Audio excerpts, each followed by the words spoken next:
Middle east एक बार फिर युद्ध की आग में घिरा हुआ है। ईरान और अमेरिका के बीच तनाव लगातार बढ़ता जा रहा है। मिसाइलें दागी जा रही हैं, ड्रोन हमले हो रहे हैं, तेल टैंकरों को निशाना बनाया जा रहा है और दुनिया की सबसे अहम समुद्री व्यापारिक लाइन हॉर्मुज स्ट्रेट एक बार फिर वैश्विक चिंता का केंद्र बन गया है। नमस्कार, मैं हूं वंदना त्यागी और आप देख रहे हैं न्यूज़ 18 राजस्थान।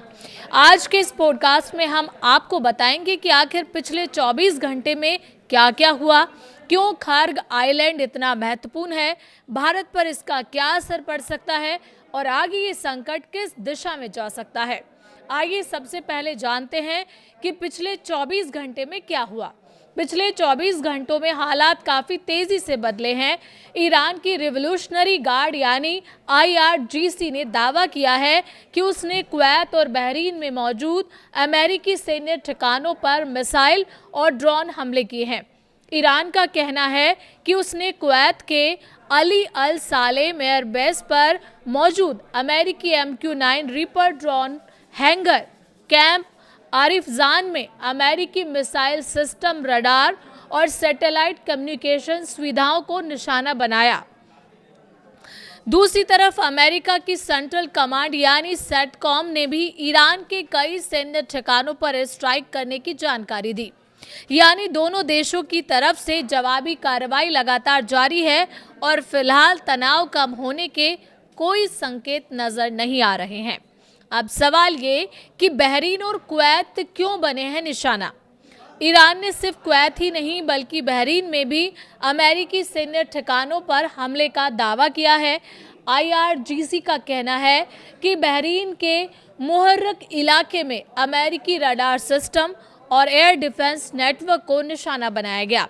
इसके अलावा अमेरिकी पैट्रियट मिसाइल सिस्टम और अमेरिकी नौसेना के कुछ लॉजिस्टिक ठिकानों को भी नुकसान पहुंचाने का दावा किया गया है। हालांकि इन दावों की स्वतंत्र पुष्टि नहीं हुई है, लेकिन इतना ज़रूर है कि पूरे खाड़ी क्षेत्र में अमेरिकी सैन्य ठिकानों की सुरक्षा बढ़ा दी गई है। हॉर्मुज स्ट्रेट में बढ़ता खतरा। अब बात करते हैं उस जगह की जिस पर पूरी दुनिया की नज़र है, वो है हॉर्मुज स्ट्रेट। दुनिया के समुद्री रास्ते से होने वाले तेल व्यापार का लगभग 5वां हिस्सा इसी समुद्री मार्ग से गुजरता है। ईरान का दावा है कि हॉर्मुज के दक्षिण मार्ग से गुजर रहे 2 तेल टैंकरों में धमाके हुए और उनमें आग लग गई। वहीं यूके मैरीटाइम ट्रेड ऑपरेशंस यानी UKMTO ने बताया कि UAE के फुजेरा पोर्ट के पास भी एक जहाज पर हमला हुआ जिसमें उसके स्टीयरिंग सिस्टम को नुकसान पहुंचा। इसके अलावा अमेरिकी सेटकॉम का कहना है कि उसने 7 जहाज़ों का रास्ता बदलवाया और एक जहाज को निष्क्रिय किया ताकि ईरानी बंदरगाहों तक उसकी पहुंच रोकी जा सके। अगर हॉर्मुज स्ट्रेट लंबे समय तक प्रभावित होता है तो इसका असर दुनिया भर में तेल की कीमतों पर पड़ सकता है। बात खार्ग आइलैंड पर क्यों मचा है विवाद, अब इसकी करते हैं। अब बात उस जगह की जो इस पूरे विवाद का सबसे अहम केंद्र बनती जा रही है, वो है खार्ग आइलैंड। ये द्वीप फारस की खाड़ी में ईरान के बुशहर प्रांत के पास स्थित है। ईरान के अधिकांश तेल निर्यात का बड़ा हिस्सा इसी द्वीप से होता है। यही वजह है कि अमेरिकी राष्ट्रपति डोनाल्ड ट्रंप के कथित कब्जे संबंधी बयान पर ईरान ने बेहद सख्त प्रतिक्रिया दी। ईरान के विदेश मंत्रालय के प्रवक्ता इस्माइल बघई ने कहा है कि यदि अमेरिका ने खार्ग आइलैंड पर कब्जे की कोशिश की तो अमेरिकी सैनिक जिंदा वापस नहीं लौटेंगे। ये बयान बताता है कि ईरान इस रणनीतिक द्वीप को किसी भी कीमत पर नहीं छोड़ना चाहता। ईरान के सामने आर्थिक चुनौती है। सिर्फ युद्ध ही नहीं, ईरान इस समय गंभीर आर्थिक दबाव का भी सामना कर रहा है। ईरानी राष्ट्रपति मसूद पज़ेश्कियान ने कहा है कि अब देश की अर्थव्यवस्था ही सबसे बड़ा युद्ध क्षेत्र बन चुकी है। उन्होंने माना कि लगातार सैन्य कार्रवाई, प्रतिबंध और बिजली संकट ने आम लोगों की जिंदगी मुश्किल बना दी है। तेहरान समेत कई शहरों में बिजली कटौती हो रही है। गर्मी और ऊर्जा संकट के कारण उद्योगों और शिक्षा व्यवस्था पर भी असर पड़ रहा है। अब बात करते हैं कि भारत ने इस पूरे मसले के बीच क्या सलाह दी है। इन हालातों को देखते हुए भारत सरकार ने भी एडवाइजरी जारी की है। ईरान में भारतीय दूतावास ने भारतीय नागरिकों से फिलहाल ईरान की यात्रा टालने की सलाह दी है। साथ ही वहां मौजूद भारतीयों से कहा गया है कि यदि संभव हो तो उपलब्ध उड़ानों के जरिए अस्थायी रूप से देश छोड़ने पर विचार करें।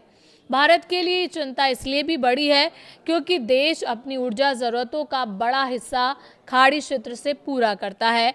यदि युद्ध और बढ़ता है तो कच्चे तेल की कीमतें बढ़ सकती हैं, जिसका असर भारत में पेट्रोल, डीजल और महंगाई पर भी पड़ सकता है। इस बीच ट्रंप ने एक चेतावनी दी है। अमेरिकी राष्ट्रपति ट्रंप का कहना है और उन्होंने बेहद सख्त संदेश दिया है। उन्होंने कहा है कि यदि किसी अमेरिकी सैनिक की मौत होती है तो उसका जवाब कई गुना ज़्यादा ताकत से दिया जाएगा। ट्रंप ने ये भी कहा कि रक्षा मंत्री, जॉइंट चीफ्स ऑफ स्टाफ और सभी सैन्य कमांडरों की आवश्यक निर्देश दिए जा चुके हैं, यानी अमेरिका भी पीछे हटने के मूड में नजर नहीं आ रहा है। फिलहाल मिडिल ईस्ट की स्थिति बेहद संवेदनशील बनी हुई है। एक तरफ ईरान लगातार अमेरिकी ठिकानों को निशाना बनाने का दावा कर रहा है और दूसरी तरफ अमेरिका भी सैन्य कार्रवाई तेज कर चुका है। होर्मुज स्ट्रेट, तेल टैंकर, खार्ग आइलैंड और खाड़ी के अमेरिकी सैन्य अड्डे इस संघर्ष के सबसे बड़े केंद्र बन गए हैं।